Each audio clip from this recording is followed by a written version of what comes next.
Years ago, when I started recording things for my own use or doing backups on tape, I used a reel-to-reel deck, a Sony TC630, which was at the time when I bought it new, which was from Rackham's in Birmingham, and I paid something like about £180 for it. It was a 7 inches per second machine, and it had sound on sound, echo.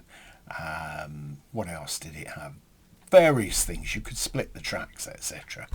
Nice machine, and it had speakers that went on the front, and you could unclip them and use them as your stereo basically, because it had a pretty good sound. Anyway, I bought another one so that I could bounce music tracks from one machine to the other, but unfortunately we had a burglary, so one machine got damaged, and anyway I parted company with it about 1992, the last remaining reel-to-reel. The tapes even then were getting a little bit difficult to buy, the reel-to-reel blank tape, and I was having to do maintenance on this TC630 Sony reel-to-reel, so that was a bit of a bind, so I let it go anyway. In between that time, about 1978, I bought a machine called an Optonica, and it was made by Sharp, and you could actually program the tracks on this cassette recorder. It was very advanced for its time. It had an LCD screen on it for programming it, so on and so forth. I can remember what I paid for it when I bought it. I bought it at a shop in Acott Green in Birmingham, and it was called Pure Sound, and I paid £235 for it. Now that was in 1978, and that was quite a fair whack of money then. Anyway, the tapes I used, let's see, I used Maxell tapes. I think it was UDXL or XL2 cassette tapes, usually C90s. I avoided BASF because I don't remember from reel-to-reel days, BASF tape stretched, as did AGFA tape, waste of time.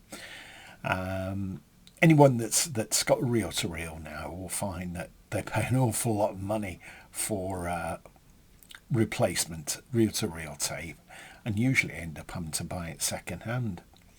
Anyway, it's a long time since I used cassette tapes, even though I've got a cassette deck here, and I've still got the Optonica up in the loft. I even offered that, to the Museum of Science in Manchester, because they were looking for interesting items of hi-fi, but they'd already got one of those, so they weren't interested in having it. So there you go. I'm one of these hang on to things when I shouldn't.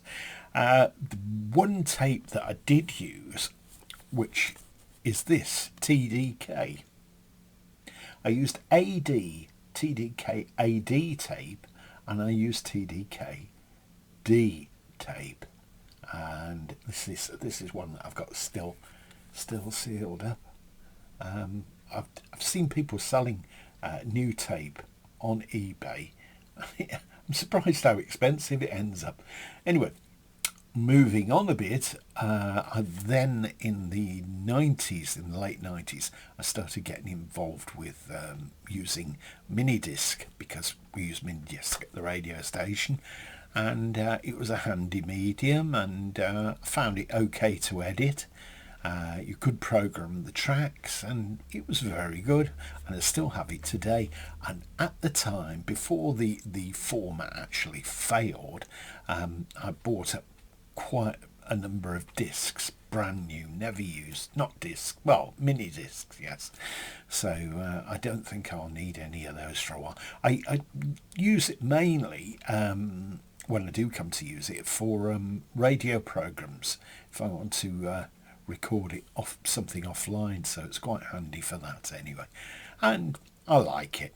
I know that you could at one time buy players for your car for mini disc, but I don't think they were very common.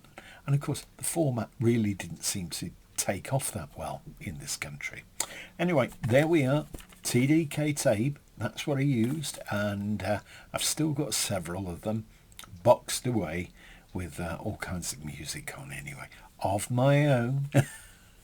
Okay, thanks for watching this. If you enjoyed it, please click like, and if you haven't already subscribe, leave a comment. I'd love to hear what you've got to say, whether it's good, bad, or indifferent. Anyway, thanks for your time and have a great day.